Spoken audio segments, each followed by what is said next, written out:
जिनको घर नहीं मिले। अब नरेंद्र मोदी जी हमारे नेता हैं। मोदी जी के नेतृत्व में मैं आपको विश्वास दिलाता हूं, आपने 13 लाख मकान कहे अभी आवासी में, 13 लाख मकान 4 साल में बना के दे दिए जाएंगे।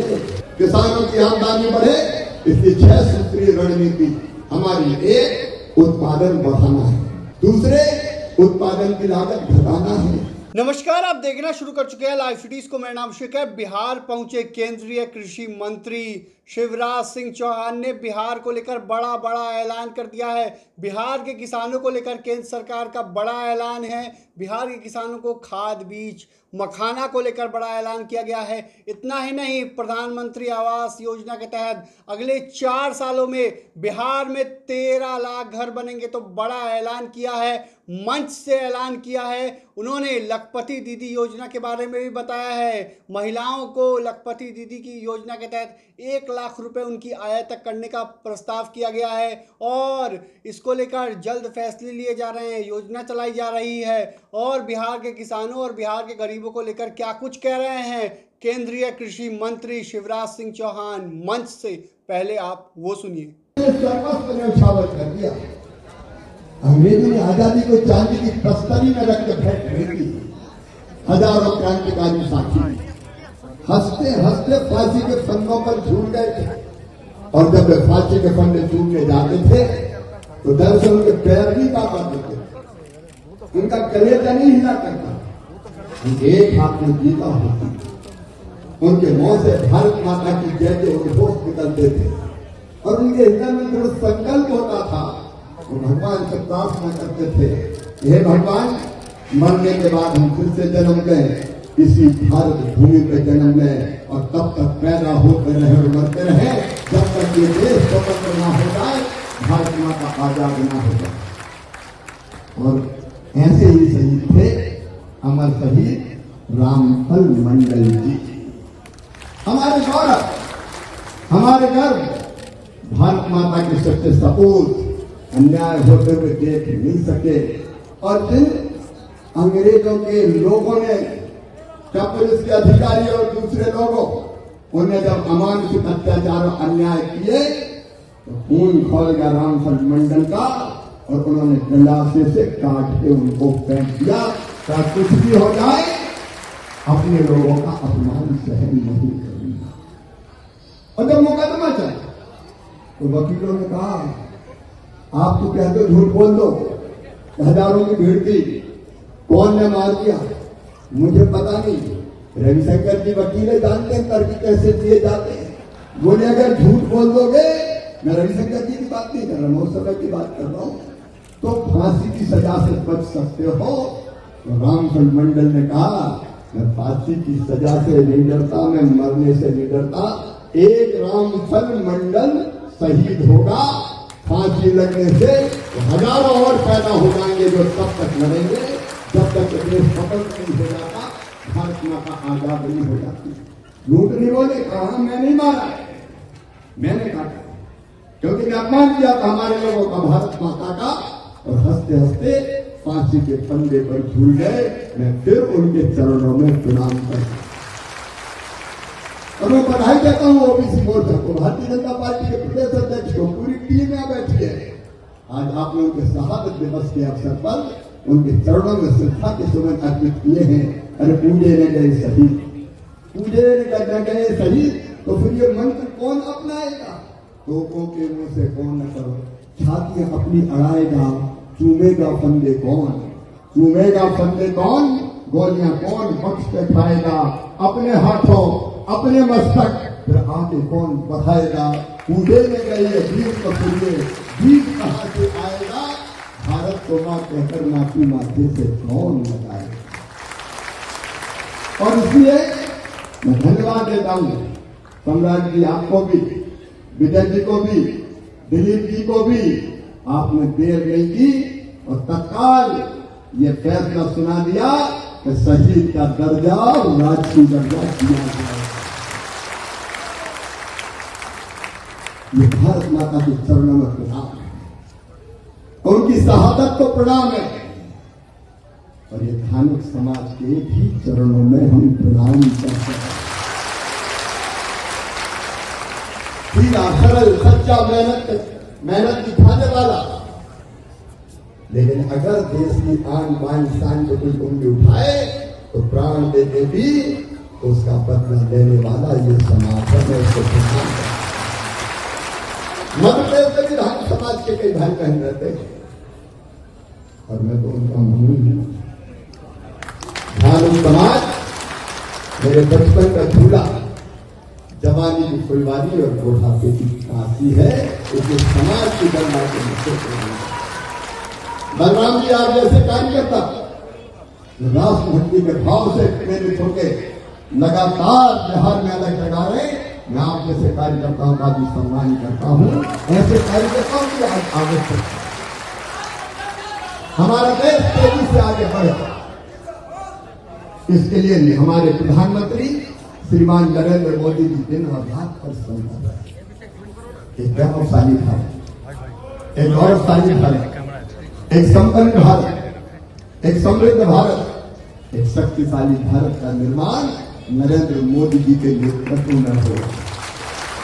लगातार काम कर अभी लाल किले की प्राचीर से हमारे प्रधानमंत्री ने आह्वान किया कि 2047 तक विकसित भारत, और विकसित भारत के निर्माण के लिए मैं 3 गुना ज्यादा ताकत से काम करूंगा। 3 गुना ज्यादा ताकत से। केवल देश के बारे में सोचो। ये बाकी पार्टियां बात करती हमारे विरोधी दल, पिछड़े वर्ग का सम्मान कौन नहीं किया? ये बहनों और भाइयों, पिछड़े वर्ग को अगर सम्मान दिया तो भारतीय जनता पार्टी ने सम्मान दिया। नरेंद्र मोदी जी जिन्होंने पिछड़े वर्ग को संवैधानिक आयोग का, पिछड़े वर्ग आयोग को संवैधानिक आयोग का दर्जा दिया। हमारे जैसे पिछड़े, अति पिछड़े जितने भी भाई बहन थे, आपको पता है नीट जैसे एग्जाम में भी 27% आरक्षण दिया तो नरेंद्र मोदी जी की सरकार ने दिया। भारतीय जनता पार्टी की सरकार, केंद्रीय विद्यालय और बाकी अन्य संस्थानों वहां पिछले बच्चे भी पढ़े, इसलिए प्रावधान करने वाले थे तो नरेंद्र मोदी जी थे। बाकी लोग केवल बात करते गए। काका कालेलकर आयोग की रिपोर्ट को कांग्रेस ने कभी लागू नहीं होने दिया हिंदुस्तान की धरती पर। अगर उसके प्रावधानों को ढंग से लागू किया तो भारतीय जनता पार्टी की सरकार बनी। मेरे प्रिय बहनों और भाइयों, मैं आप सबसे निवेदन करना चाहता हूं, भारत में जागरण का एक नया अभियान चल रहा है। सबसे पीछे नीचे रह गए समाज के हर वर्ग के कल्याण के काम, समाज के हर वर्ग के कल्याण के काम मोदी जी के नेतृत्व में संपन्न हो रहा है। और एक बात ये नोट कर लें, स्वामी विवेकानंद जी का नाम भी था नरेंद्र, और स्वामी विवेकानंद ने कभी ये कहा, सुदीर्घ रजनी समाप्ति जान पड़ती है, महानिशा का अंत निकट है। जो अंधे हैं वो देख नहीं सकते, जो बहरे हैं वो सुन नहीं सकते, लेकिन मैं स्पष्ट रूप से देख रहा हूं भारत माता एक बार फिर से अंगड़ाई लेके खड़ी हो रही है और विश्व गुरु के पद पर आसीन हो रही है।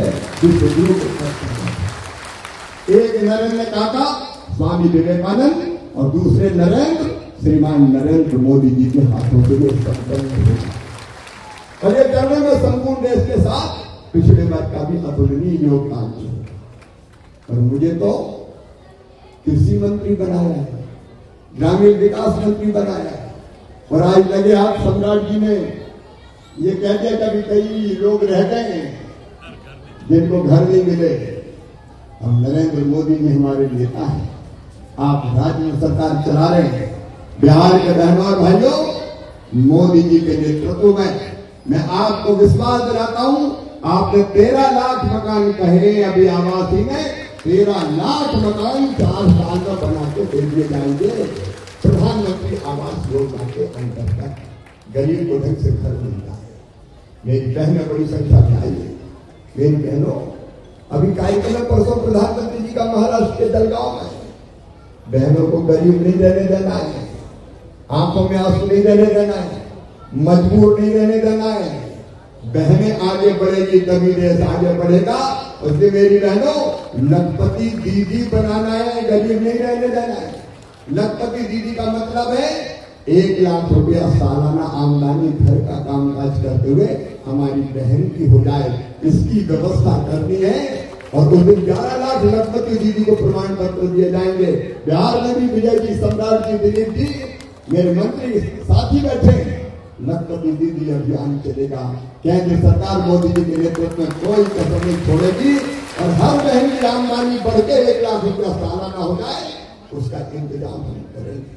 केवल भाषण से काम नहीं चलेगा, जिंदगी बदलनी पड़ेगी। लोग रोटी, कपड़ा, मकान, पढ़ाई, दवाई और रोजगार का इंतजाम करना पड़ेगा। और इसलिए खेती के माध्यम से भी मंगल पांडे बैठे, कृषि मंत्री हमारे, उन्होंने मखाने की बात में देखे, उन्होंने बताया कि मक्के का अच्छा बीज चाहिए, धान के बीज चाहिए, दलहन के बीज चाहिए। आप चिंता मत करना किसान भाइयों, बिहार के किसानों को भी मैं शीश झुका कर प्रणाम करता हूँ। ऐसे मेहनती किसान को दूसरे क्या मखाना पैदा करते हैं, पूरी दुनिया में धूप होती है। मखाने के एक्सपोर्ट की अलग से व्यवस्था की जाएगी और अच्छे बीज भी बिहार के किसानों को उपलब्ध कराने में भारत सरकार कोई कसर नहीं छोड़ेगी।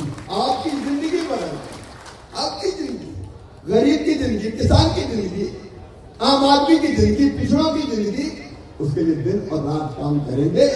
आज मैं आप सबसे यही निवेदन करना चाहता हूँ, चाहे खेती हो और चाहे ग्रामीण विकास हो, गांव में सड़कों का सवाल है, आजीविका मिशन के माध्यम से आमदनी बढ़ाने का सवाल है, किसानों की आमदनी बढ़े, इसलिए 6 सूत्रीय रणनीति हमारी। एक, उत्पादन बढ़ाना है। दूसरे, उत्पादन की लागत घटाना है। तीसरे, उत्पादन का ठीक दाम किसान को देना है ताकि घाटे की खेती ना करे, खेती फायदे का सौदा बन जाए, किसान की आमदनी कितनी हो। घाटे की खेती से पेट नहीं भर सकता और खेती ही है जो आज भी 50% से ज्यादा लोगों को रोजगार दे रही है। और कृषि मंत्री के रूप में दिन और रात मेरी चिंता ये रहती है कि और अच्छा कर, और बेहतर कर। मोदी जी के नेतृत्व में हम कोई कसर नहीं छोड़ेंगे। किसान कृषि का विविधीकरण करना है, केवल परंपरागत फसलें नहीं, फलों की खेती, फूलों की खेती, सब्जियों की खेती, औषधि खेती, कृषि वानिकी, सब क्षेत्रों में काम करना है। और प्राकृतिक आपदा आ जाए तो नुकसान की भरपाई की तो किसान टूट जाता है। एक एक काम पूरी मेहनत और ईमानदारी के साथ करेंगे। लेकिन आज तो हम अमर शहीद रामफल जी के चरणों में श्रद्धा के सुमन अर्पित करने आए हैं, जिन्होंने देश के लिए सर्वस्व न्योछावर कर दिया। अरे अपने लिए तो सब जीते हैं, कीट पतंगे भी जीते हैं, पशु पक्षी भी जीते हैं, अपने लिए जिए तो क्या जिए, तू जिए दिल जमाने के लिए, देश के लिए, समाज के लिए, जनता के लिए। और इस नेतृत्व का यही संकल्प है भारतीय जनता पार्टी के नेतृत्व का, हम सब कार्यकर्ताओं का, कि हम देश के लिए जिएंगे, अपने समाज के लिए जिएंगे, जनता के लिए जिएंगे, सही अर्थों में उसी का जीवन साथी है जो कुछ करके जाए। उसी संकल्प के साथ हम काम कर रहे हैं। मेरे प्रिय बहनों और भाइयों, बहुत देर से आप इंतजार कर रहे हैं। मुझे तो मैं बधाई देता हूँ बलराम जी, आपको, पूरी टीम को, पिछड़ा वर्ग मोर्चा को। नहीं तो इतने घंटे तक लोग बैठते नहीं। तो आपने सुना कि भरे मंच से हजारों के बीच शिवराज सिंह चौहान ने बड़े बड़े ऐलान किए हैं। बिहार के किसानों को लेकर बड़ा ऐलान किया है, बिहार के गरीबों को लेकर बड़ा ऐलान किया है और साथ ही साथ महिलाओं को लेकर ऐलान किए गए हैं। सबसे पहले किसानों को खाद, बीज और मखाने को लेकर ऐलान किया गया है। बेहतर खाद दिया जाएगा, उन्हें बेहतर बीज दिया जाएगा और मखाने को एक्सपोर्ट करने के लिए बेहतर प्रयास किया जाएगा, बेहतर तकनीक का इस्तेमाल किया जाएगा, बेहतर सुविधाएं दी जाएंगी। 13 लाख घर बिहार में बनाए जाएंगे। अगले 4 वर्षों में 13 लाख गरीबों के घर को बनाने का लक्ष्य रखा गया है। तो बने रहिए लाइव सिटीज के साथ, हमारे YouTube चैनल को सब्सक्राइब करिए, फेसबुक पेज को लाइक करिए।